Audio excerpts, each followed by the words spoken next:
સુરત લોકસભા બેઠક બિનહરીફ જાહેર થઈ ગઈ છે ત્યારે સમગ્ર નાટકીય ઘટનાક્રમમાં કોંગ્રેસના ઉમેદવાર જવાબદાર હોવાનું સામે આવી રહ્યું છે।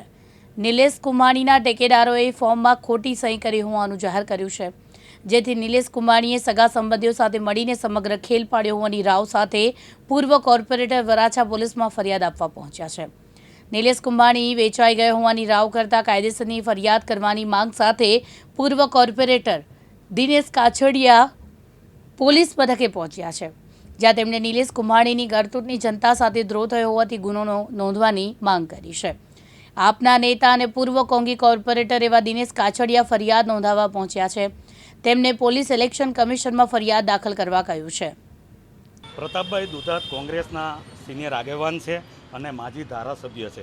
એમણે જે વાત કરી છે એ ખરેખર રોષમાં કીધું છે, કારણ કે આખા ગુજરાત પર નિલેશભાઈ જે કામ કર્યું છે એ તમામ મતદારો પર ખોટી અસર જઈ રહી છે અને સુરત જિલ્લાના સુરત લોકસભાના 19,68,000 જેટલા મતદારો છે, તમામ લોકો રોષમાં છે। કોઈ ખુશમાં નથી કે મુકેશ દલાલ જેવા લોકો જીતી ગયા, જે ક્યારેય નામ કોઈએ સાંભળ્યું નહીં હતું। લોકોનો મતનો અધિકાર જે છીનવી લીધો છે, સુરતના કોંગ્રેસના કાર્યકર્તાઓ, આગેવાનો, તમામ લોકો પ્રતાપભાઈની સાથે છે અને અહીંયા નિલેશભાઈની રાહ જોઈને બેઠા છે ક્યારે નિલેશભાઈ સુરતમાં આવે, ક્યારે એનું સ્વાગત કરવામાં આવે। હવે એ જોવાનું છે, ફૂલથી સ્વાગત કરવામાં આવે છે કે પથ્થરોથી સ્વાગત કરવામાં આવે છે, એ આગામી સમયમાં ખબર પડશે। વરાછા પોલીસ સ્ટેશન હું મારી ફરિયાદ લખાવા આવ્યો છું એક મતદાર તરીકે કે ભાઈ સુરત લોકસભાના ઉમેદવાર વેચાઈ ગયા, નિલેશભાઈ કુંભાણી, એમના ટેકેદારો પણ વેચાઈ ગયા, પરંતુ સુરતના મતદારો વેચાયા નથી।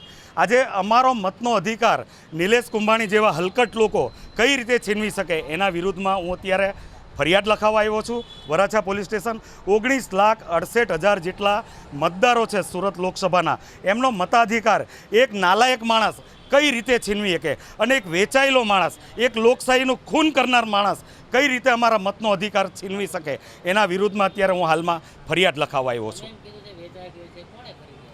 ભારતીય જનતા પાર્ટી એક જ પાર્ટી આ દેશમાં એવી છે કે જેમની પાસે બોન્ડના પૈસા કરોડો રૂપિયા, જે 15,000 16,000 કરોડ રૂપિયા જેવી માતબર રકમ આવી છે, એમની પાસે અત્યારે રૂપિયા એટલા છે કે એમને રાત્રે ઊંઘ નથી આવતી। કયા ઉમેદવારને ખરીદી લઈએ, કયા ધારાસભ્યને ખરીદી લઈએ, કયા સંસદ સભ્યને ખરીદી લઈએ, કયા રાજ્યસભાના મેમ્બરને ખરીદી લઈએ, કારણ કે એમની પાસે પૈસા છે અને વેચાવાવાળા લોકો, એટલા હલકટ લોકો તૈયાર છે કે લોકશાહી જેવું આ ભારત દેશમાં અત્યારે કંઈ વહેતું હોય એવું લાગતું નથી।